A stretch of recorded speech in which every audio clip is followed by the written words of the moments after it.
Voilà, j'aimerais, si vous voulez, ce soir, voir en trois parties un petit peu la réflexion que j'aimerais vous présenter. Une première sur les grandes questions que pose le politique. On aura une démarche un peu plus rationnelle, un peu plus réflexive sur les thèmes et aussi des distinctions qui me paraissent importantes. Une deuxième étape qui sera un petit peu une vision de cette question politique. Quel regard peut-on poser? Et là, on va déjà prendre une certaine altitude en se disant, mais comment nous pouvons nous impliquer? Qu'est-ce qu'on peut faire, même si on n'est pas président de la République ou qu'on n'est pas député ou élu local?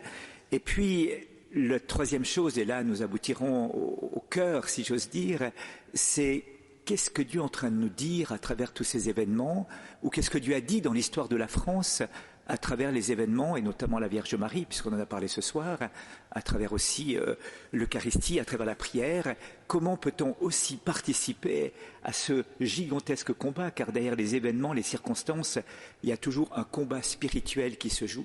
Comment entrer dans le combat spirituel pour voir correctement cette histoire de la France? Vous savez, je dis toujours que le chrétien est un hyper-réaliste.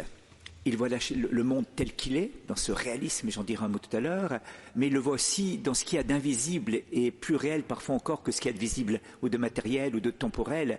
Il voit ce combat spirituel dans lequel nous sommes inscrits. Alors j'aimerais commencer par une première réflexion qui me paraît capitale quand on aborde la question politique, qui est souvent discréditée, qui est souvent un peu mal vue, et on a entendu beaucoup de violence et de critiques parfois durant cette campagne. Et on peut se dire, mais on pourrait rentrer peut-être dans un certain désenchantement par rapport à la vie politique, à la vie sociétale aujourd'hui. Il y a un émerveillement qu'il faut avoir, un émerveillement. Je pense à cette phrase de Saint Jean, « Car Dieu a tellement aimé le monde qu'il a donné son Fils unique, afin que quiconque croit en lui ne se perde pas, mais obtienne la vie éternelle. Car Dieu a envoyé son Fils dans le monde, non pas pour juger le monde, mais pour que le monde soit sauvé par lui. » Alors là, il y a quelque chose de prodigieux, voyez-vous. La première attitude, c'est un émerveillement. Je donnais un jour une conférence avec Stéphane Hessel, vous savez, qui avait écrit ce livre « Indignez-vous ».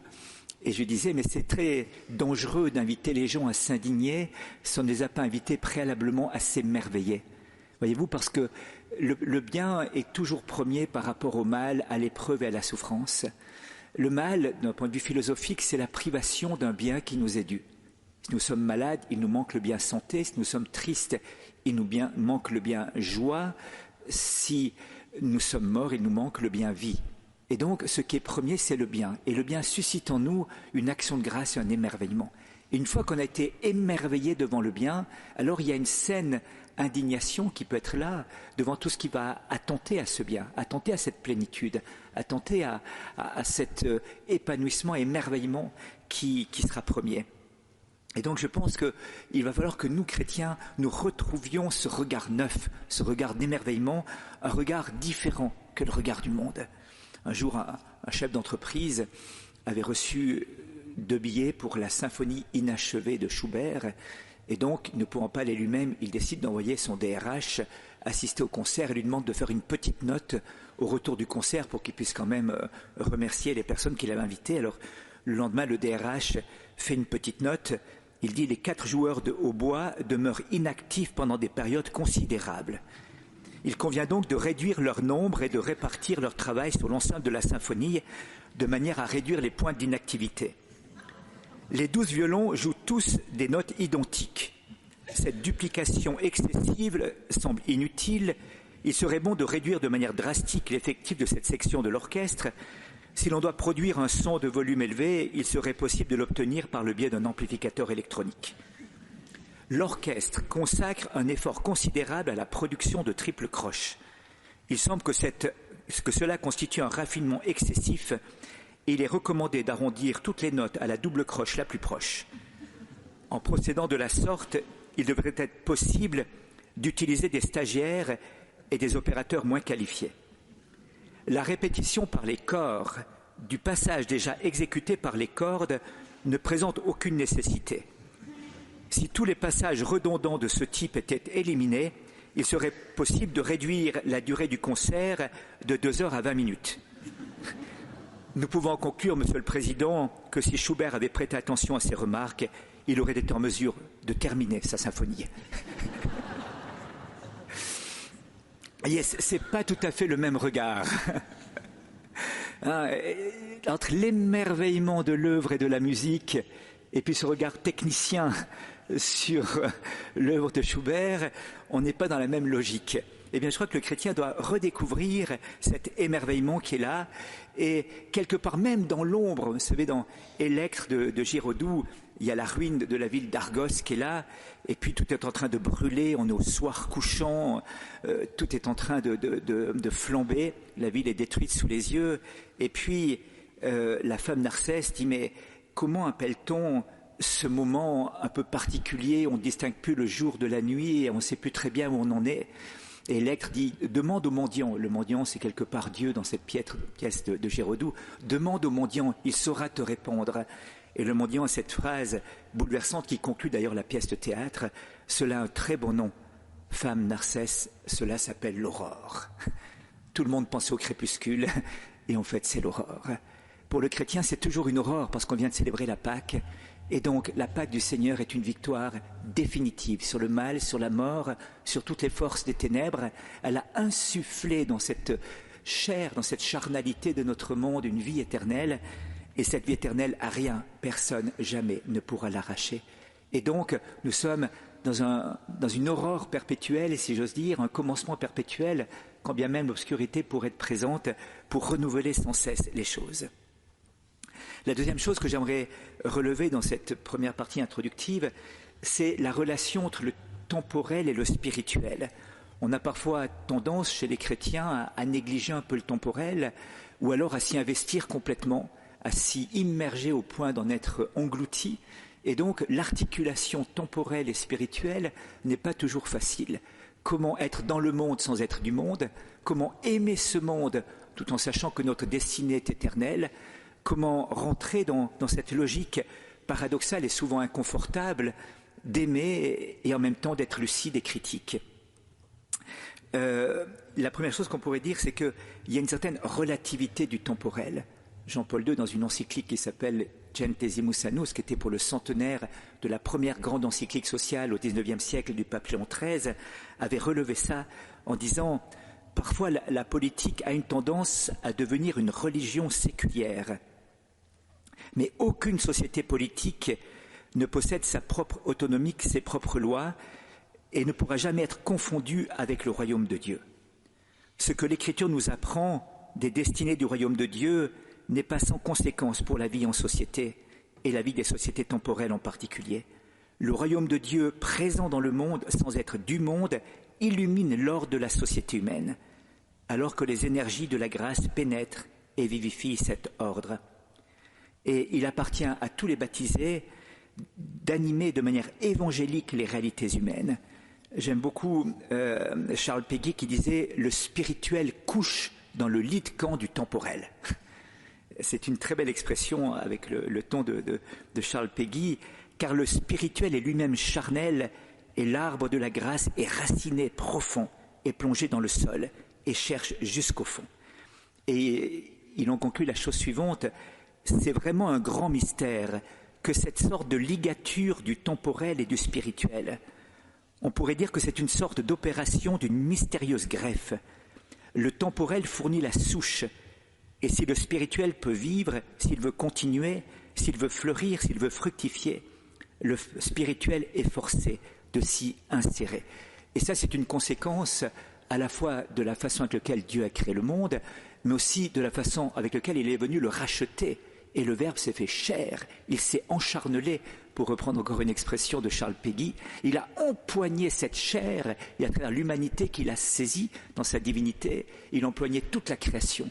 Et toute la création est saisie par le mystère de la création, de l'incarnation et par le mystère de la rédemption, voyez-vous. Et donc le chrétien doit rentrer dans ce réalisme. On ne peut pas, s'il faut distinguer le spirituel du temporel, on ne peut pas les séparer. Un jour, Saint Vincent de Paul voyait une religieuse en train de balayer le couloir et dit « Ma sœur, vous faites ça pour la gloire de Dieu ». Et la sœur, percée dans ses pensées les plus secrètes, les yeux levés au ciel, la tête inclinée à 10h10, lâchant son balai, décollant légèrement du sol, dit « Oh oui, mon père, comment avez-vous vu une chose pareille ?» Et Vincent de Paul lui répond « Ben, ça se voit, ma sœur. Parce que si vous faisiez ça pour que le couloir soit propre, vous y prendriez tout autrement. » Ce que je voulais dire par là, c'est que la vie spirituelle empoigne et respecte l'ordre propre des réalités temporelles, voyez-vous. Et que par conséquent, si on veut glorifier Dieu, c'est en accomplissant correctement ce métier de technicien de surface qu'opérait cette chère sœur, qu'elle le fasse de manière correcte pour que le couloir soit propre, et en faisant cela, la gloire de Dieu allait pouvoir apparaître. Une troisième réflexion que j'aimerais relever dans cette partie introductive, c'est la distinction entre le politique et la politique, distinction qui était très bien mise en lumière dans le document des évêques du Conseil permanent de la Conférence des évêques de France, dans un monde qui change, retrouver le sens du politique, en disant finalement que le politique précède la politique. Il ne se résume pas à sa mise en application. Il affirme l'existence d'un nous, c'est-à-dire d'une communauté humaine qui est là, qui dépasse les particularités. Il définit les conditions de la vie en société, tandis que la politique désigne les activités, les stratégies, les procédures concrètes qui touchent à l'exercice du pouvoir. Donc il y a une dimension politique. Toute société est structurée selon 5 ordres de valeurs, si j'ose dire. Toute société a d'abord des valeurs spirituelles, sans lesquelles aucun corps social ne se forme vraiment. C'est-à-dire qu'il y a une certaine transcendance nécessaire à la constitution de ce corps social. Et même ceux parmi les philosophes actuels en vogue qui ont voulu éliminer la transcendance, ils ont quand même essayé de trouver une immanence de la transcendance. Donc on ne pouvait pas échapper à l'idée que quelque chose doit passer l'homme pour que l'homme puisse avoir, pour reprendre un mot de Rémi Braque, des ancres dans le ciel. Et puis ensuite, il y a les valeurs culturelles. C'est en quelque sorte la transcription dans l'ordre sociétal, dans le corps social, de ces grandes valeurs spirituelles, une sorte d'incarnation, la culture étant ce qui permet à l'être humain de devenir toujours plus humain, ce qui humanise l'humanité. C'était une belle définition que donnait Jean-Paul II lors de son discours qu'il faut relire à l'UNESCO. Et puis, il y a ensuite l'ordre politique. L'ordre du politique est fondamental car il est la façon d'ordonner ou de conserver ou de développer le bien commun. Le bien commun étant le bien vivre ensemble qui a 2 éléments. Le premier, l'apport de chacune et de chacun à la construction d'un bien commun. Il est donc nécessaire que chaque membre du corps social puisse apporter quelque chose à l'élaboration du bien commun. C'est fondamental, on ne peut pas laisser quelqu'un sur le carreau. Un grand économiste, François Pérou, disait que le gaspillage de n'importe quelle force humaine, quelle qu'elle soit, la plus fragile parfois, la plus vulnérable, eh bien, est en quelque sorte quelque chose qui va briser ou empêcher l'épanouissement du bien commun. Et ce bien commun est là pour se reverser sur chaque personne. Il est donc une œuvre commune à accomplir qui dépasse le bien de chacun et de chacune et qui en même temps permet à chacune et chacun d'en trouver ce qui est nécessaire. La paix, la convivialité et puis une certaine infrastructure qui permet de bien vivre ensemble. Il y a ensuite des valeurs économiques, donc des valeurs spirituelles, culturelles, politiques, économiques. Les valeurs économiques, c'est la production de biens et de services qui permettent justement ce bien vivre ensemble.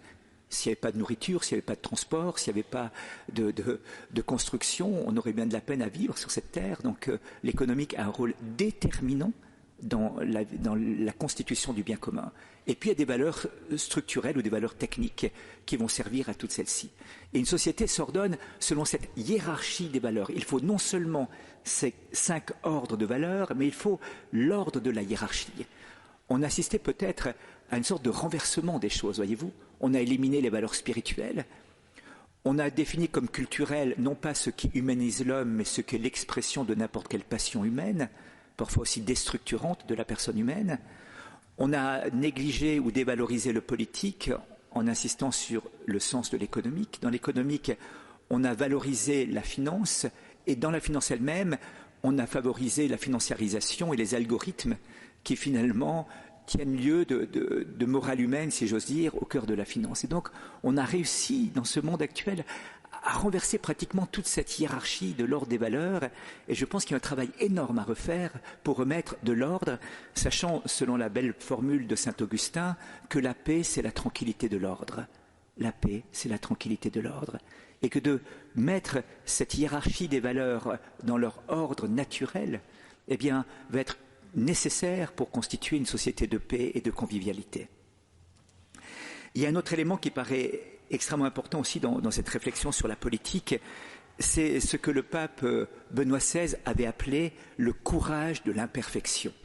Le courage de l'imperfection. C'est vrai que le pape François disait la prétendue recherche de pureté qui prend parfois la forme du fondamentalisme religieux, politique ou historique et qui survient aussi aux dépens des valeurs historiques et des peuples et isole la conscience d'une manière qu'elle conduit les hommes à un véritable nihilisme. C'est ainsi que la fascination de la perfection finit par préférer sortir du réel en aggravant la situation et que la morale devient amorale. Ce qu'il veut dire par là, c'est que parfois il est beau d'avoir un idéal, mais il faut savoir que dans ce monde matériel, il y a d'abord une loi de gradualité, c'est des choses qu'on va conquérir petit à petit dans un monde où il y a un combat qui est là, des divergences d'opinion et parfois aussi le mal bien présent. On le voit avec la violence terroriste, avec des fondamentalismes islamistes et d'autres façons d'exprimer un nihilisme et un refus de la société. Et on voit qu'il y a cette violence et il va falloir composer avec ça, voyez-vous. Et que ce courage de l'imperfection est un réalisme constitutif. Peut-être pas aller jusqu'à Richelieu. Vous savez, dans l'épitaphe de Richelieu, il avait demandé qu'on écrive cela sur sa tombe. « Si gît un fameux cardinal qui fit plus de mal que de bien. Le bien qu'il fit, il le fit mal. Le mal qu'il fit, il le fit bien. » Alors, c'est peut-être pas comme ça, voyez-vous, que Benoît XVI entendait le courage de l'imperfection. Je vous cite la phrase où il utilise cette expression afin de maintenir la démocratie pluraliste, c'est-à-dire afin de maintenir et développer une mesure de justice humainement possible, il est urgent d'apprendre de nouveau à avoir le courage de l'imperfection et à connaître une menace constante qui pèse sur tout ce qui est humain. Seuls sont moraux les programmes politiques qui suscitent ce courage. En revanche, le moralisme apparent, qui ne veut se contenter que de ce qui est parfait, apparaît comme immoral. Voyez-vous, il y a une sorte d'illusion d'une sorte de perfection. On l'a vu dans cette campagne, on a découvert, chez tous les candidats d'ailleurs, qu'il y avait des choses qui ne tournaient pas très rond. Scoop incroyable, ce ne sont pas des saints. Ben oui. Je ne sais pas pour vous ce qu'il en est, et moi aussi j'ai eu ce scoop un jour que je n'étais pas un saint. Et il va falloir accepter cette humilité. Et je crois que c'est ça ce que voulait dire le pape Benoît XVI, le courage de l'imperfection. À partir de laquelle on va travailler, on va se transformer, on va mûrir, on va s'améliorer, bien sûr, et si la grâce de Dieu s'y mêle, ça peut donner des saintetés, mais il faut partir de cette réalité-là, voyez-vous. Une autre remarque que je voulais faire dans cette introduction aussi, dans cette première réflexion, où on va distinguer quelques éléments qui peuvent pour nous éclairer notre jugement politique, c'est que l'on vit depuis quand même 2 siècles à peu près dans une idéologie dominante qui était une sorte de sécularisation de l'espérance chrétienne, qui était l'idéologie du progrès. Elle naît au XVIIIe siècle. Condorcet avait écrit ses fameux discours sur le développement de l'humanité, les 10 grands tableaux, des 10 étapes de cette avancée triomphale de l'humanité vers la science, la sagesse et le bonheur. Et il y a eu toute une série de réflexions à partir de là. On s'était dit que, vu que l'histoire est linéaire, et cette histoire linéaire est inspirée du judéo-christianisme, que l'histoire n'est pas cyclique comme la plupart des cultures orientales l'ont conçue, mais qu'elle s'inscrit avec un début et une fin, et des étapes intermédiaires, il était vu dans ce processus d'évolution une sorte d'amélioration constante de l'humanité. Kant disait que l'humanité va du bien vers le mieux de manière constante. Et il y a eu Auguste Comte dans ses grandes réflexions, il y a eu Karl Marx. Karl Marx s'était quand même rendu compte au XIXe siècle que ce progrès ininterrompu de l'humanité du bien vers le mieux avait quelques ratés. Et donc Karl Marx avait introduit une phase révolutionnaire, un peu comme quand une fusée dévie de sa trajectoire, on rectifie la trajectoire de sorte qu'elle reprenne son orbite correcte. Eh bien, il fallait remettre l'histoire dans son orbite en direction d'un avenir radieux, d'une société sans classe, mais il fallait une phase révolutionnaire, une sorte d'énergie nouvelle infusée dans l'histoire pour renverser le mouvement.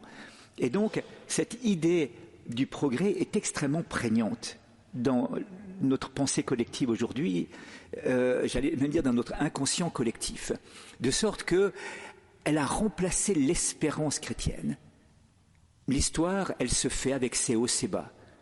C'est un peu la technique du Rubik's Cube, vous savez, des fois. Il faut tout défaire pour commencer. Pour remettre en place les choses, et quand on l'a fait, peut-être qu'on va encore le redéfaire pour le recommencer. Voilà. Il y a un mouvement de l'histoire, bien sûr, mais qui n'est pas inéluctable. Ce mouvement de l'histoire dépend de la liberté. Et la finalité de l'histoire, elle est méta-historique. Elle dépasse l'histoire. Et cette histoire s'inscrit dans ce que Braudel appelait le temps long. Pas dans l'événementiel de quelques décennies, et même parfois de 1 ou 2 siècles, mais dans un temps long, dans un grand mouvement qui part depuis les origines, mais nous depuis l'histoire du christianisme en particulier, et qui se lie dans cette perspective où on laisse le temps de développer l'histoire. Alors, qu'est-ce qui a résulté de cette idéologie du progrès qui peut être aussi bien libéral que marxiste, voyez-vous, hein, on va d'un côté ou de l'autre. Ça peut être la mondialisation heureuse et la fin de l'histoire de Alain Menck ou bien de Francis Fukuyama, ou ça peut être de l'autre côté le marxisme et l'altermondialisme de certains penseurs actuels. Voyez. Donc, on a cette idée que c'est inéluctable. Eh bien, c'est pas vrai. C'est pas vrai. Ce monde est là avec ses joies et ses peines, avec ses difficultés et ses progrès qui sont tout à fait remarquables d'ailleurs. Heureusement qu'il y a ce progrès technique, mais ce n'est pas nécessairement un progrès humain et moral. L'idéologie du progrès est devenue comme une religion associée à un acte fondamental qui est l'optimisme. Ça ne peut qu'aller mieux demain. Et le péché capital impardonnable, ce serait de dire « et si ça ne va pas mieux demain ?» Le philosophe Emmanuel Kant avait déjà compris ça quand il s'était dit « mais est-ce que ce progrès ne correspondrait pas peut-être à l'histoire d'un patient atteint d'un mal incurable, inquiet sur l'état de sa santé, qui a la visite du médecin et il pose la question au médecin « Docteur, comment est-ce que je vais ?» Et le médecin lui dit « Rassurez-vous, ça va bien et ça ira mieux demain. » Et Kant dit « Et le malade meurt d'aller mieux. » C'est-à-dire que, le laissant dans l'illusion que demain ça ira mieux, ben, un jour il sera confronté quand même à l'échéance inéluctable, elle, qui est la mort, le décès par cette maladie. Et alors, il avait déjà compris qu'il y avait quelque chose de pas très juste là-dedans. Et finalement, cette espérance, cette idéologie du progrès mue par cette foi optimiste que ça doit nécessairement aller mieux demain, nous coupe de 2 choses. Nous coupe d'abord d'un réalisme politique, d'un réalisme. Le chrétien est un réaliste, il voit les choses telles qu'elles sont, avec ses drames, ses difficultés, ses joies, ses réussites, ses conquêtes prodigieuses parfois que la science et la technique nous a données en facilitant notre vie. Et puis, avec ce réalisme profondément ancré dans la connaissance de la réalité, eh bien, le chrétien a une espérance invincible. N'ayez pas peur, j'ai vaincu le monde, dit le Christ. N'ayez pas peur, la victoire m'appartient. J'ai vaincu ce monde. Et donc je crois que quand on regarde ce monde politique, on ne va pas attendre notre salut du politique. On ne va pas attendre notre salut de ces réalités qui sont là. On va y travailler, on va s'y engager, on va s'y impliquer. Mais nous savons que le rédempteur du monde, c'est le Christ. Et que la fin ultime de l'histoire pourrait être assez animée. Jésus nous en donne quelques descriptions dans ce qu'on appelle l'Apocalypse, c'est-à-dire le dévoilement de certains événements de la fin, mais on sait qu'aussi l'ultime, c'est que lui viendra dans la gloire et que son règne n'aura pas de fin, et que désormais toute larme sera essuyée des yeux des hommes, et qu'il y aura des cieux nouveaux, une terre nouvelle. Et cet accomplissement de l'histoire passe l'histoire, dépasse l'histoire, voyez. Je crois que le chrétien doit être vraiment très marqué par ça. Une fois qu'on a dit ça, on doit quand même dire qu'on doit se battre. Que ce royaume des cieux, qui n'est pas de ce monde, doit déployer déjà quelques-unes de ses influences dans ce monde, voire même toute son influence. Le royaume des cieux est paix, justice et joie dans l'Esprit Saint. Et donc, il va falloir s'engager, s'impliquer pour que la paix règne entre les hommes, pour que la justice s'établisse entre les hommes et que la joie soit au cœur de notre humanité. Et donc, la politique n'est pas seulement, comme Gambetta le disait, l'art du possible, ou d'autres personnes disaient l'art de rendre possible ce qui est nécessaire, elle est aussi l'art de l'impossible. Et pour cela, j'aimerais vous citer un texte de l'ancien président, le premier président de la Tchéquie, Václav Havel, qui disait « Apprenons que la politique ne doit pas être seulement l'art du possible, surtout si l'on entend par là celui des spéculations, des calculs, des intrigues, des accords secrets, des manœuvres pragmatiques, mais qu'elle peut aussi être l'art de l'impossible, c'est-à-dire celui de rendre soi-même et le monde meilleur. » Et cet art de l'impossible se vit justement dans les difficultés, dans les épreuves du possible, dans les impasses de notre monde. Il y a une scène dans l'Écriture sainte qui est assez extraordinaire. Moïse part sur la montagne et le peuple commence à se détourner de Dieu.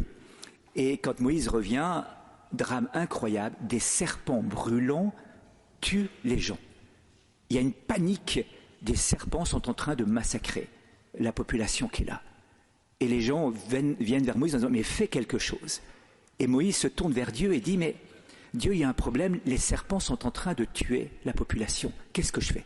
« Ah, dit Dieu, les serpents sont en train de tuer, ben fais-toi un serpent. » Ah non, mais c'est l'angoisse pour les gens, le serpent. Ils ne peuvent pas avoir le serpent, c'est une phobie. Ils ont la phobie des serpents, ils n'en peuvent plus, ils en rêvent la nuit. Et les gens meurent. T'as pas un autre truc ? Et Dieu dit « non, tu vas te faire un serpent. » Mais Dieu, tu as des drôles de recettes pour chasser notre angoisse et notre peur. Je te dis que le serpent donne la mort, et toi tu me dis qu'il faut faire un serpent, et qu'est-ce qui va se passer ? Avec le serpent que tu vas dresser, il y aura la vie qui va venir. Mais c'est pas possible, Seigneur, puisqu'il donne la mort. Oui, mais avec moi, le serpent donnera la vie. Et voyez-vous, c'est cette attitude-là que doit avoir le chrétien, dans ce qui semble donner la mort, dans ce qui semble provoquer une angoisse, dans ce qui, en nous, peut provoquer des phobies. C'est là que Dieu nous attend. Si l'on investit cette réalité douloureuse, inquiétante et apeurante parfois, je pense en particulier au terrorisme qui peut être là, si l'on investit cette réalité-là avec la présence de Dieu, on est capable de trouver la vie où il ne nous aurait pas. La vie triomphe. Il y a un homme politique équatorien, Gabriel García Moreno, au XIXe siècle, qui a été président de l'Équateur pendant 5 ans. Il a passé 5 ans dans un monastère en disant que quand on est homme politique, qu'on a du pouvoir, ça nous monte un peu à la tête, il y a de l'orgueil, il faut rentrer dans l'obéissance monastique pendant quelque temps. Il a été réélu président de l'Équateur, puis assassiné 6 mois plus tard par un franc-maçon qui, en lui tirant dessus à la sortie de la messe matinale de 6h30, lui dit « Meurs, sale chrétien ». Et Gabriel García Moreno dit « Je meurs, mais Dieu ne meurt pas ». C'est-à-dire que sa mort était la proclamation de la vie de Dieu. Et le chrétien va voir ces réalités. Au cœur même des épreuves et difficultés, il va proclamer la victoire de Dieu. Alors, ça, c'est une des clés de cette découverte du réalisme chrétien, de l'engagement du chrétien qui est là. Et le chrétien, à partir de ce regard, va devenir celui qui est capable de voir le bien. Il y a 2 philosophes américains, Quine et puis Donald Davidson, qui sont pas du tout croyants, qui sont des philosophes et sociologues, et qui ont développé un principe très intéressant qui s'appelle le principe de l'interprétation, de la charité interprétative ou de la bienveillance interprétative. Et il y a 2 choses à voir là-dedans. La première, c'est que quand quelqu'un essaye de parler, c'est qu'il essaye plutôt de dire une chose intelligente. Donc j'accueille ce qu'il essaye de dire pour essayer de comprendre ce qu'il veut dire. Puis la deuxième chose, je lui donne crédit. Je lui fais crédit. J'accepte qu'il a quand même un message à communiquer, quand bien même je suis en désaccord. J'accepte qu'il est quand même sincère. Et donc cette charité interprétative est fondamentale. Le mot chrétien, dans l'étymologie classique, on nous dit qu'il vient du Christ. Mais un père de l'Église Tertullien au IIe siècle disait qu'il ne venait pas de Christ, il venait d'un autre mot grec qui voulait dire bienveillant. Le chrétien, ce n'est pas un Christianus, c'était un Christianus, pour reprendre le mot grec, celui qui, traduit en latin, c'était celui qui est bienveillant à l'égard de tous. Comme le Christ manifeste la bienveillance du Père à l'égard de toute l'humanité, le chrétien est celui qui prolonge l'œuvre du Christ en se montrant bienveillant. Cette étymologie a été contestée par certaines personnes, mais enfin, elle a deux avantages pour elle. La première, c'est qu'elle vient d'un des premiers chrétiens tertulliens au IIe siècle. La deuxième, c'est qu'elle est très intéressante pour nous. En tout cas, elle est très interpellante. Le chrétien est celui qui est dans l'attitude du service. Je vous parlais aussi de ce sens du réel qui me paraît capital pour le chrétien. Le chrétien préfère la réalité à l'idée. C'est qu'il y a deux grands courants. Il y a les courants idéalistes où à partir d'une conception que j'ai des choses, j'essaye de bâtir une réalité, de faire rentrer la réalité dans mon idée. C'est le courant idéologique qui a beaucoup marqué le 19e et le 20e siècle en particulier, qui est toujours un déni des réalités. Parce qu'il y aura nécessairement quelque chose de la réalité qu'on laissera de côté. De la réalité de l'humanité, ça va être tous les courants d'idéologie athée, d'idéologie économique, d'idéologie sociétale. Il y a toujours une partie de la réalité qui est exclue. Et puis il y a l'autre attitude qui part de la réalité et qui, avec des principes de réflexion, des critères de jugement, des directives pour l'action concrète, va transformer cette réalité. Je vais partir notamment de la dignité inviolable de l'être humain. Je pense à un patron qui avait repris une entreprise qui était en faillite, qui avait eu 5 directeurs en quelques mois et qui avait un millier d'ouvriers comme ça. Et elle fabriquait des moteurs diesel pour des bateaux. Et comme il n'y a plus de bateaux qui étaient construits, il n'y a plus de moteurs diesel, donc il n'y avait pas de productivité possible. Il y avait des piquets de grève qui étaient là. Et quand il est arrivé, on lui a dit « Patron, quelle est votre solution ?» Tous ceux qui l'avaient précédé ont dit « Comptez sur moi, j'ai une solution ». Et lui a dit « Écoutez, il n'y en a pas, et vous le savez très bien, mais on va la découvrir ensemble, si vous voulez bien. » Et les syndicalistes ont dit que c'était le premier patron crédible qui est arrivé, parce qu'en fait, il était réaliste, il n'y avait pas de solution, on le savait bien. Et ensemble, ils ont travaillé et ont découvert un nouveau marché qui était des moteurs diesel pour la fabrication d'électricité en Chine. Et donc, ils ont pu relancer l'entreprise comme ça. Et quand je parlais avec ce patron, il disait « Mais mon critère était le suivant. Il y a là 1000 personnes uniques, irremplaçables, et chacun a quelque chose à apporter pour le développement de l'entreprise et l'avenir de l'entreprise. Et donc, je vais compter sur chaque personne. Le critère qu'il a appliqué, c'est le critère fondamental de la pensée sociale de l'Église. Ce critère, c'est la dignité inviolable de la personne humaine, avec à la fois sa liberté et sa responsabilité. Le pape François disait « La réalité est tout simplement, la réalité est supérieure à l'idée. Cela suppose d'éviter diverses manières d'occulter la réalité. » Et il en énumère quelques-unes, les purismes angéliques, il a le sens de la formule, le pape François, vous savez, les purismes angéliques, les totalitarismes du relativisme, les nominalismes déclaratifs, des projets plus formels que réels, les fondamentalismes anti-historiques, les éthiques sans bonté et les intellectualismes sans sagesse. Quand on ne part pas du réel, dit-il, on manipule la vérité. Et on arrive à ce qu'on a pu découvrir récemment. Vous savez que le mot le plus important, d'après le dictionnaire d'Oxford, c'était la post-vérité ou la post-factualité. La société post-vérité ou post-factuelle. Et c'est venu à partir de tous les grands mensonges, notamment sur la guerre en Irak. On a dit qu'il y avait des armes chimiques, qu'il n'y avait pas d'armes chimiques. En disant, mais il semblerait qu'aujourd'hui, ce ne soit pas tellement la vérité qui prédomine ou les faits réels, c'est finalement l'interprétation ou la communication sur ces faits qui prédomine. Et ça, c'est une catastrophe, voyez-vous. On ne part ni de la vérité, c'est-à-dire du rapport à la réalité, ni de la réalité telle qu'elle est, où on essaye de la trouver. Personne ne possède la vérité, mais on va essayer d'élaborer à partir d'une recherche de ce qui est cette connaissance de ce qui s'appelle la vérité.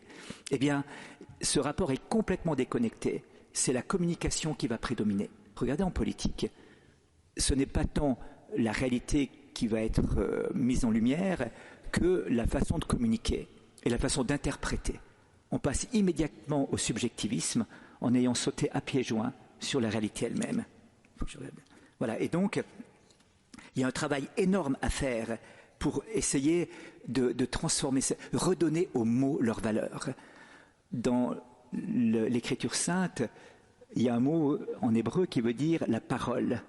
Mais la parole créatrice, la parole qui constitue toute chose, Dieu qui crée, c'est davar ou dabar. Cette parole a 3 lettres. Vous savez qu'en hébreu, on écrit les consonnes et on prononce les voyelles pour que ça ait une certaine phonie, mais on n'écrit pas les voyelles. Et donc, si on prononce ce mot différemment, la parole créatrice, la parole qui constitue les choses, la parole qui, chez Dieu, correspond à son être et à son faire, il y a une identité entre, pour Dieu, dire c'est faire et faire c'est dire. Voilà, il y a une unité comme ça, Dieu dit et cela fut. On a bien ça dans le texte de la Genèse. Si on prononce différemment, déver, c'est la peste qui détruit tout. Les mêmes consonnes, si vous lisez, c'est la même chose. Et tout d'un coup, vous avez une opposition radicale dans la façon de lire entre la parole créatrice ou la peste qui détruit.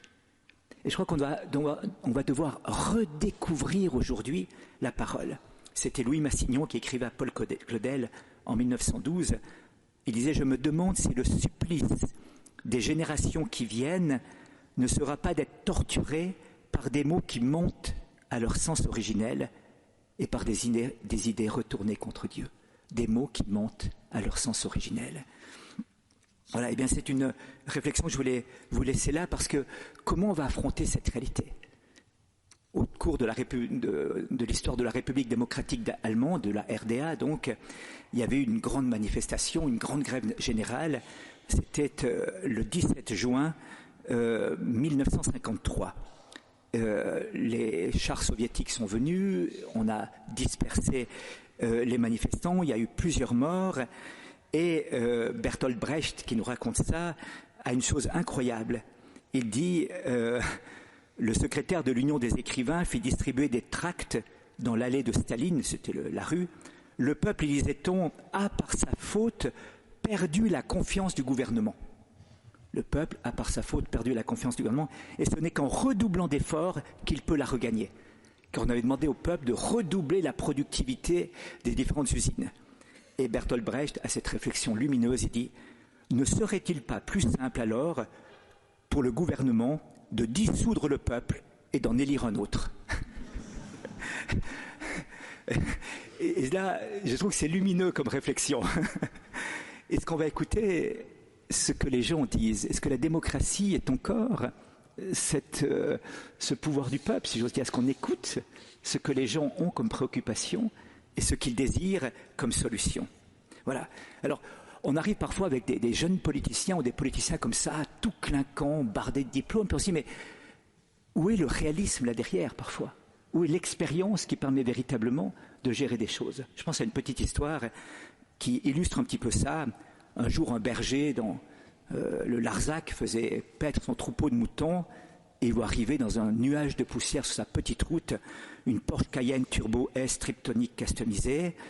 Un gars sort, complet Armani, chaussures Gucci, lunettes Ray-Ban, cravate Hermès, ordinateur portable, téléphone satellitaire, et il salue le paysan et dit si je vous dis le nombre exact de moutons que vous avez dans votre troupeau, est-ce que vous m'en donnez un? Et le gars dit volontiers, allez-y.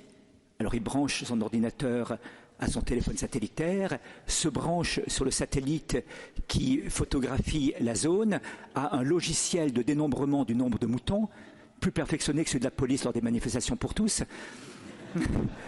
C'est le nouveau modèle qui est sorti pour arriver à un nombre exact. Et donc, il arrive, vous avez 1586 moutons dans votre troupeau. Et ils ont dit, c'est exact, vous avez raison, prenez-en un. Alors le gars prend une bête, la met dans le coffre de sa Porsche Cayenne, va pour partir, et le paysan dit, attendez, si je vous dis le métier que vous faites, est-ce que vous me rendez ma bête? Il dit, oui, allez-y, essayez. Et il dit, vous êtes diplômé ingénieur qualité, vous faites des audits. Comment vous savez? Dit le gars jeune et fringant. Eh bien, vous débarquez ici alors que personne ne vous l'a demandé. Vous voulez être payé pour avoir répondu à une question dont je connaissais par avance la réponse et dont tout le monde s'en fout d'ailleurs. Et manifestement, vous ne connaissez absolument rien à mon métier. Maintenant, rendez-moi mon chien.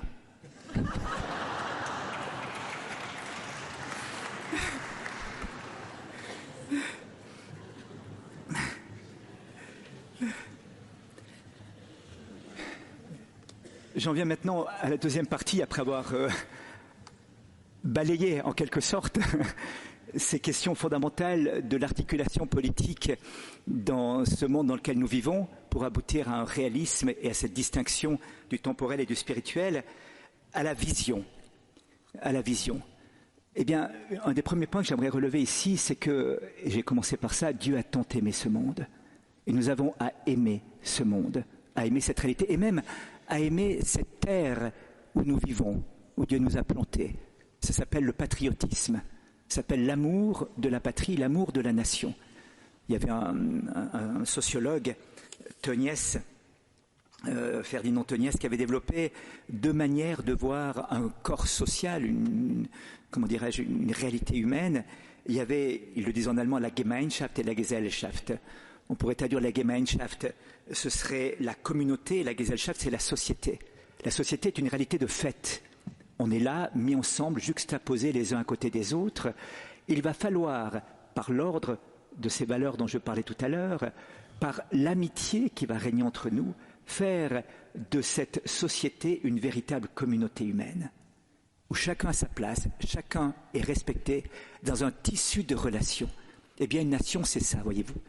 Une nation prédomine, et là comme existante, non seulement comme une réalité de fait, inscrite dans une terre particulière, mais en même temps comme une histoire, un tissu de relations humaines qui a façonné cette terre, qui a façonné ce corps humain qui vit sur cette terre, et qui donc a une certaine cohérence, une certaine histoire commune, avec ses joies et ses peines, et parfois les peines ont uni encore plus que les joies communes. C'est-à-dire que parfois, à travers des épreuves surmontées, il y a des communions qui se tissent bien plus grandes que l'euphorie de la victoire d'une équipe en Coupe du Monde, par exemple. Voyez-vous, hein, il y a quelque chose de très profond qui se bâtit quand on a surmonté une épreuve ensemble.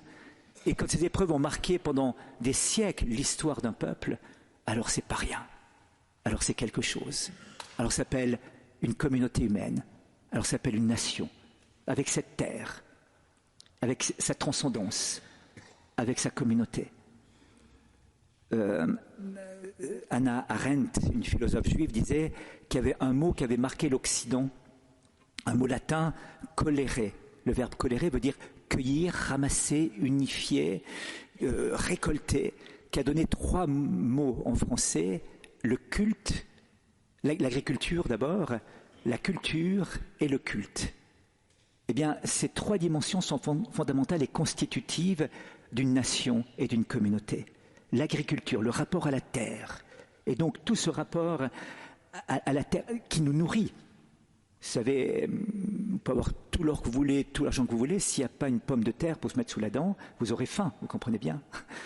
Et donc, le déni de la terre, le manque d'attention à cette terre qui me nourrit, donnée par Dieu, et le pape l'a relevé dans Laudato aussi, cette merveilleuse encyclique sur le rapport de l'homme à la création, eh bien, est capital. L'agriculture, la culture, ce qui justement unifie des personnes entre elles dans une commune origine et un commun destin en tout cas. Et puis le culte, ce rapport à la transcendance, sans quoi cette agriculture et cette culture deviendra très subjective, et ce sera sans doute peut-être la loi du plus fort qui va triompher au cœur d'un corps social comme ça. Et donc, il y a derrière ça un amour de cette terre, qui est juste aux antipodes du nationalisme, voyez-vous. Le patriotisme est une vertu que saint Thomas d'Aquin rattache d'ailleurs au 4e commandement: tu honoreras ton père et ta mère, non seulement dans le sens génétique du terme, mais nos pères, comme on dit parfois, nos ancêtres, tous ceux qui ont travaillé cette terre, transformé cette terre, bâti cette culture, bâti ces immeubles dont nous profitons aujourd'hui, eh bien tous ceux qui ont bâti l'économie, un bien-être, tout cela mérite un respect, une reconnaissance. Et donc, le patriotisme, c'est ça, qui se complète avec le patriotisme des autres. Il y a une sorte d'interaction et de communion les uns avec les autres. Le nationalisme est la préférence exclusive de ma nation contre les autres, voyez. Et donc, le nationalisme crée des tensions et des conflictualités, alors que le patriotisme bâtit une communion de nations entre elles. Nier cette réalité fondamentale de la nature de la société humaine, c'est en fait provoquer, c'est un déni de réalité, c'est provoquer de grandes violences et s'ouvrir à de grandes tragédies. Et puis lié à ça, je dois aller un peu vite, mais lié à ça, il y a une vision et une vocation des nations. Alors c'est une chose qui est parfois plus difficile à comprendre, mais elle a été développée par des philosophes et aussi dans les papes et les saints. Il y a une vocation des nations. Et la France a une vocation particulière. La première fois que cette chose a été vraiment évoquée, c'est dans la lettre de Grégoire IX à Louis IX, à Saint-Louis, en 1239, où Grégoire IX dit « Dieu choisit ainsi la France, de préférence à toutes les autres nations de la terre, pour la protection de la foi catholique et pour la défense de la liberté religieuse.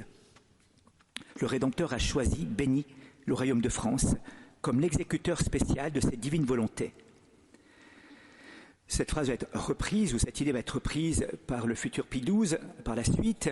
Elle va être reprise par Jean-Paul II au Bourget.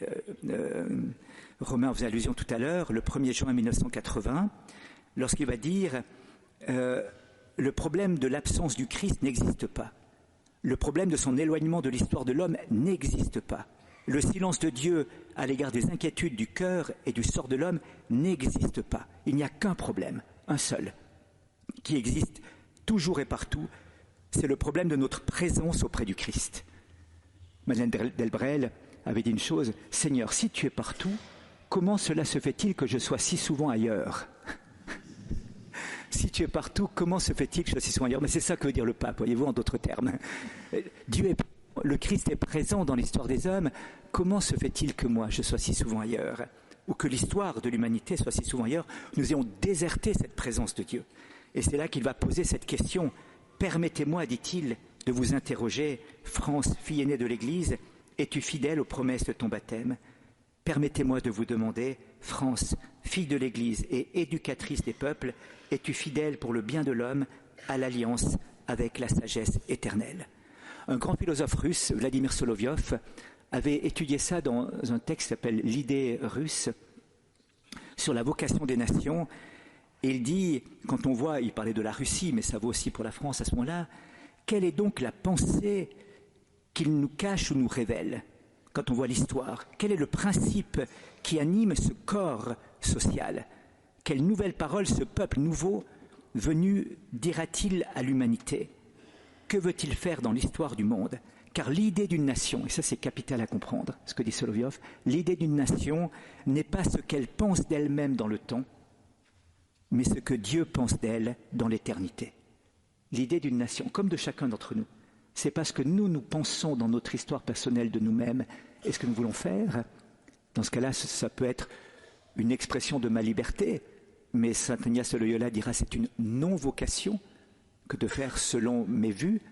Mais si je veux rentrer dans une vie qui est donnée vocationnelle, alors j'écoute le plan de Dieu sur ma vie, voyez-vous, le projet de Dieu dans mon existence, qui est assez simple à discerner parce qu'il nous conduit par les réalités, par les événements et les circonstances. Eh bien, une nation comme une personne a une vocation, et cette vocation n'est pas ce qu'elle-même pense d'elle-même dans l'histoire, mais ce que Dieu pense de toute l'éternité d'elle. Et parfois, il y a divergence de vue. Quelqu'un disait un jour, si tu veux faire rire le bon Dieu, parle-lui de tes projets. Et si tu veux rire, laisse Dieu te parler de ses projets. Il paraît que le rire n'est pas le même. Des fois, on rit jaune, nous. Voilà, donc, il y a quelque chose, mais une fois qu'on a dit ça, on dit aussi qu'il peut y avoir, si on se dérobe à cette vocation, qui est une responsabilité des conséquences.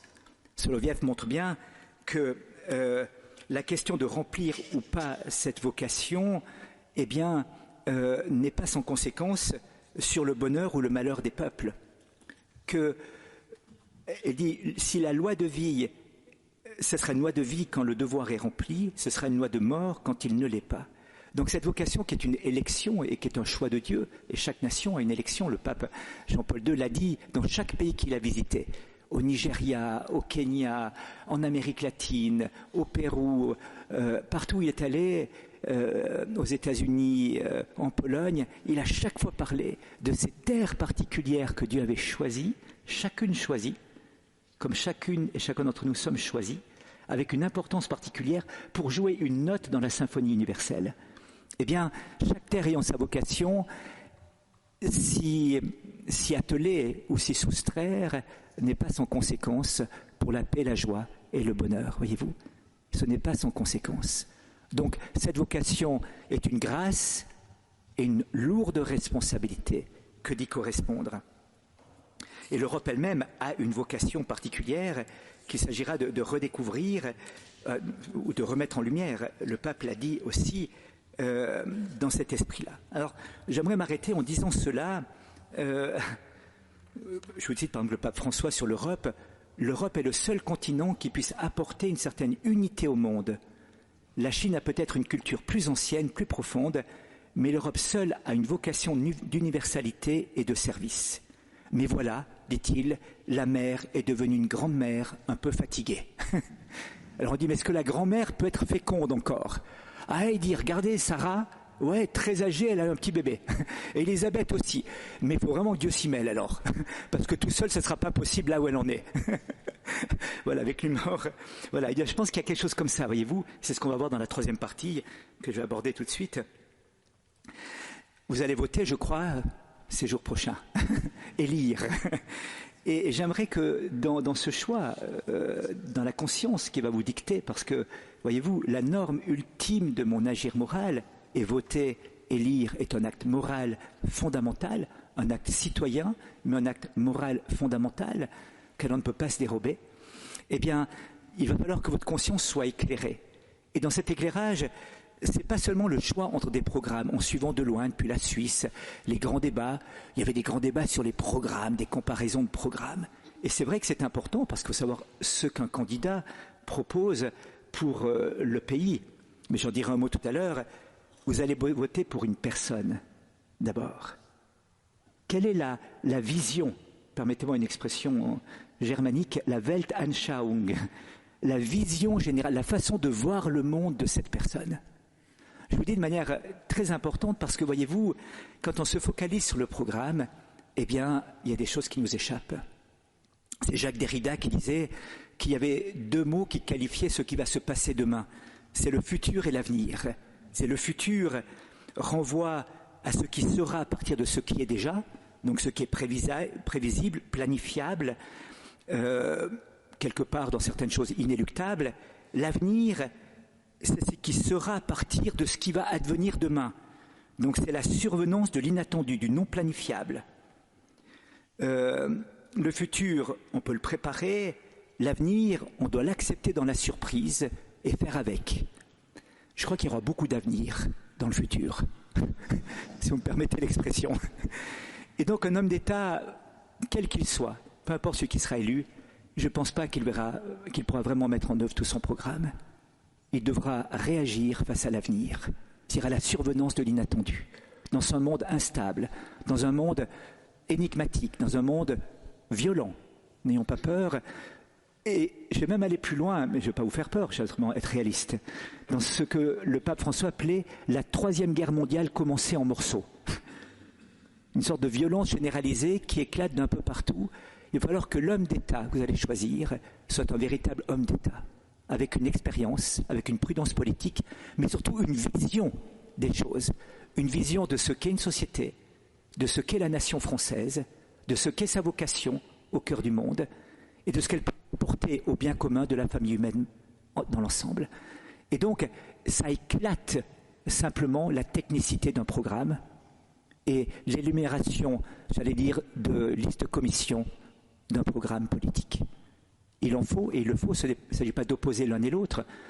Ce qu'un programme dit, ce qu'un homme politique dit dans son programme, il dit quelque chose de ce qu'il a au fond de lui-même, dans la responsabilisation des personnes, dans la vision d'un corps social, dans la vision d'une nation, dans la vision du bien commun, dans la vision de l'avenir de ce pays.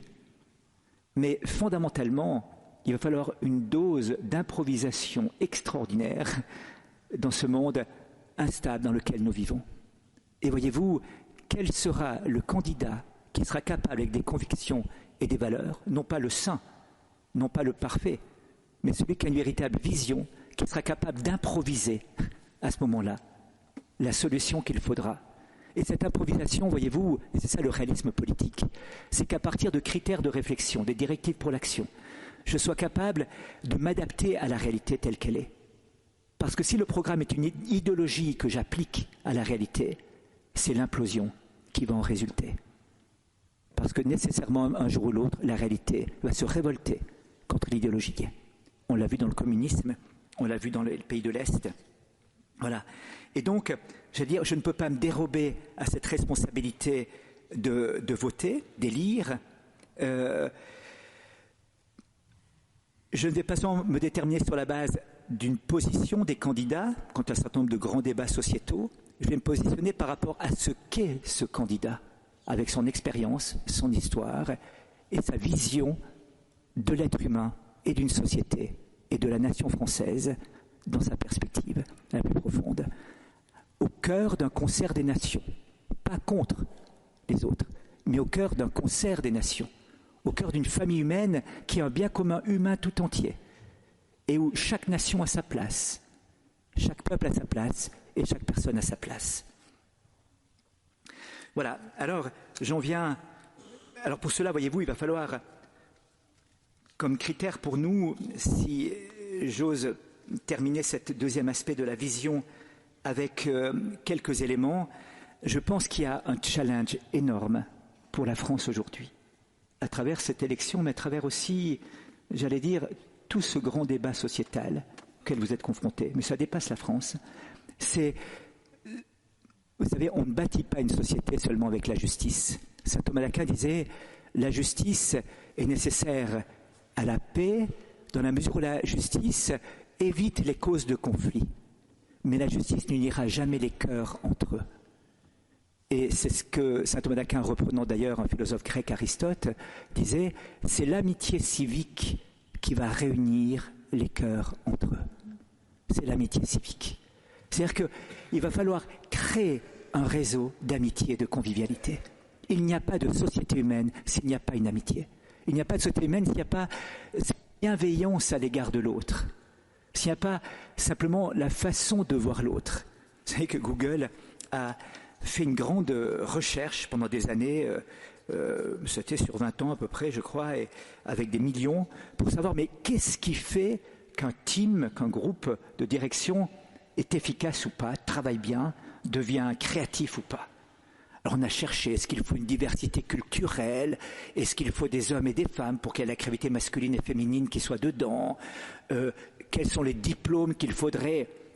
Il n'y a aucun résultat probant qui n'est venu à partir de ces critères-là. Mais ce qu'ils ont vu émerger au terme de cette longue étude avec beaucoup de sous, c'est que le critère déterminant du bon fonctionnement d'une équipe, c'est la gentillesse. On aurait pu leur dire, hein puis utiliser l'argent pour autre chose. Voilà, c'est la gentillesse. Que quand dans une équipe, il y a de la gentillesse, quand dans une équipe, il y a une bienveillance réciproque, eh bien, il y a des choses merveilleuses qui se passent. Dans cette bienveillance réciproque, qui peut aller jusqu'à la charité, et qui va bâtir une civilisation de l'amour, il y a une chose fondamentale à prendre en compte, c'est la vulnérabilité. C'est le pauvre. Bernanos disait, les pauvres feront cette grande œuvre de sauver le monde, parce qu'ils apporteront au cœur du monde un regard neuf. Et Gandhi disait, la qualité d'une démocratie se juge à la façon dont elle regarde et dont elle traite le plus pauvre de ses membres, le plus vulnérable de ses membres. Non pas dans un état d'assistanat, vous comprenez pas bien, mais dans le fait de faire rentrer cette personne dans la contribution au bien commun. De faire rentrer cette personne dans une activité qui lui permet de construire le bien commun de tous. Dans mon enfance, je me souviens, on avait un voisin qui avait un certain retard mental, comme ça, et il travaillait dans une usine où il était balayeur de la place de parc, du parking de l'usine. Tout le monde le connaissait. Tout le monde s'occupait de lui. Il avait son salaire, il avait fait son travail. Tout le monde disait bonjour et connaissait du patron jusqu'au dernier des ouvriers, au dernier venu, il connaissait tout le monde. Et il avait l'art de se souvenir des noms, donc il appelait chacun par son nom. Il faisait plus de causettes que de nettoyage, mais enfin, il était complètement valorisé. Un jour, on est venu avec les services sociaux, on a dit, mais on a une ergothérapie pour vous, on a une institution pour vous placer. Là, ce qu'il faisait, c'est qu'à midi, on entendait sonner à la porte. « Bonjour, je vous dérange pas ?» Non, non, c'est midi, hein, c'est l'heure de manger, je vous dérange pas. Non, viens manger avec nous. Ah ben non, non, non, non. Puis il rentrait dans la salle à manger et il commençait à manger avec nous. Donc il s'invitait tous les jours à manger chez quelqu'un. Comme ça. Et il apportait la joie partout où il était. C'est un homme joyeux. On l'a mis en institution, on a vu la tristesse le ronger et mourir 5 ans plus tard de désespoir, comme ça.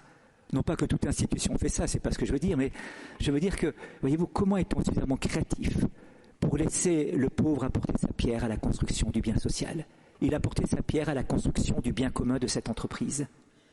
Et cette pierre était fondamentale, non seulement pour le fait que la place de Parc soit propre, c'est un peu un trip suisse, peut-être, mais plus profondément parce qu'il permettait aux gens de sourire et dire bonjour à un visage en sortant de leur voiture. Et si c'était levé du pied gauche, s'ils avaient eu une difficulté conjugale, ou une rage de dents, il y avait quelqu'un qui leur avait souri en sortant de leur voiture. Et ça, c'est impayable. Voilà. Alors, ça va être le cœur, voyez-vous, je crois, véritablement, de ce qui peut bâtir une société. On pourrait dire même que les 2000 pages des Misérables, c'était pour ce geste de l'évêque à l'égard de Jean Valjean. Ce geste d'amour qu'il a. Et tout est là dans ce geste d'amour. Voilà, alors je pense qu'il va falloir redécouvrir ça. Et j'en viens à la dernière partie qui va nous amener directement à l'Eucharistie et à la messe. Ça va être de se dire, mais comment peut-on voir maintenant de manière spirituelle cette chose-là? On a vu de manière un peu rationnelle, on l'a vu de manière pratique, comment essayer de s'engager dans tout ça et de bâtir des liens de fraternité, une fraternité concrète, voyez-vous. Le chrétien est celui qui aime son prochain, c'est pas celui qui aime l'humanité. C'est une grande... C'était, je crois, dans Dostoïevski, dans les Frères Karamazov, Zosime, l'ermite, rapporte les propos d'un de ses amis médecins et dit « J'aime, me disait-il, l'humanité, mais à ma grande surprise, plus j'aime l'humanité en général, moins j'aime les gens en particulier. » J'ai plus d'une fois rêvé passionnément de servir l'humanité, et peut-être fussé-je vraiment monté au calvaire pour mes semblables, s'il avait fallu, alors que je ne puis vivre avec une personne 2 jours de suite dans la même chambre. Je le sais par expérience. Dès que je sens quelqu'un près de moi, sa personnalité opprime mon amour-propre et gêne ma liberté. En 24 heures, je puis même prendre en grippe les meilleurs gens. L'un parce qu'il reste trop longtemps à table, l'autre parce qu'il est enrhumé qui fait que d'éternuer. Je deviens l'ennemi des hommes dès que je suis en contact avec eux. En revanche, invariablement, plus je déteste les gens particuliers, plus je brûle d'amour pour l'humanité en général. Ça, c'est pas du christianisme, voyez, mais c'est très bien vu. C'est très profond. C'est-à-dire que cette fraternité et cette charité, elle est concrète. Elle est concrète. Elle n'est pas abstraite. C'est Gad Elmaleh, vous savez. Une bonne référence et des belles idées. Et à un moment donné, il dit... alors, il y a le portable. Alors, tout le monde s'embrasse, tout le monde se dit bonjour. Et quand je vois mes petits-enfants, ils viennent même pas m'embrasser. Le bisou, je ne le veux pas dans le portable, je veux ici le bisou. Hein, cette charnalité qui appartient à notre réalisme concret. Voilà. Alors, j'en viens à cette dernière partie qui est justement, eh bien, de devoir bâtir cela à partir de cette vocation des nations. Et j'aimerais relever 2 points fondamentaux pour la France. C'est cette place particulière de Marie dans l'histoire. Marie a une place toute particulière, Marie Notre-Dame de France. Elle est apparue plusieurs fois dans cette terre de France. En 430, la première apparition reconnue au Puy-en-Velay. Et cette immense statue qui a été bâtie de Notre-Dame de France au XIXe siècle. Et puis, la consécration de la France à la Sainte Vierge, d'après le vœu prononcé par Louis XIII. Vous savez que c'est très lié à cette église, bien sûr, avec Saint Fiacre qui a vu par 4 fois le dauphin, enfin le successeur, Louis XIV. Et donc, avec Cotignac, Notre-Dame des Victoires, il y a quelque chose d'absolument incroyable qui est en train de se tisser là derrière. Et Louis XIII qui fait vœu de consacrer la France à la Vierge Marie, qui devient finalement la patronne de la France, sous le vocable de Notre-Dame, la Mère de Dieu, la Vierge de l'Assomption. La Vierge de l'Assomption, qui élève le regard vers la gloire du ciel, qui de cette terre illumine d'en haut la gloire du ciel. Et donc, on va voir ensuite le XIXe siècle marqué par des apparitions. Ça va être la rue du Bac, et chaque fois les apparitions qui vont apparaître, où Marie va se rendre présente, et chaque fois liées à des événements historiques particuliers. La rue du Bac, Marie va dire « Mon enfant, le monde entier sera dans la tristesse ». À ces mots, je pensais « Quand est-ce que ce sera ?» J'ai très bien compris, ce sera dans 40 ans. On est en 1830. Et ça prépare la guerre de 70, 40 ans plus tard. Mais en 70, 71, Marie apparaît à Pontmain, là où plusieurs membres de ce petit village sont à la guerre et la population est paniquée. Vont-ils revenir ou pas? C'est la souffrance, c'est la violence qui est là. Et Marie va apparaître et va rassurer ces gens et va donner une parole au cœur de ce lieu d'épreuve. Et puis ensuite, ça va être aussi la Salette, où Marie va annoncer un message extrêmement important, enfin c'était avant, en 1846, elle va définir un petit peu le grand combat de ce temps, à travers les 3 lieutenants de Lucifer, Mammon, le dieu de l'argent, Asmodée, le lieu de la sexualité, de la luxure, et puis Belzébuth, le dieu de l'occultisme, enfin le démon, pardon, de l'occultisme et des pratiques occultes, en disant mais il y a un grand combat qui se joue à travers ces 3 lieutenants de Lucifer. Il va y avoir bien sûr l'événement inouï de l'île Bouchard, au moment où la France est en danger après la guerre, après les souffrances de la guerre en 1947, et que la guerre civile pourrait éclater.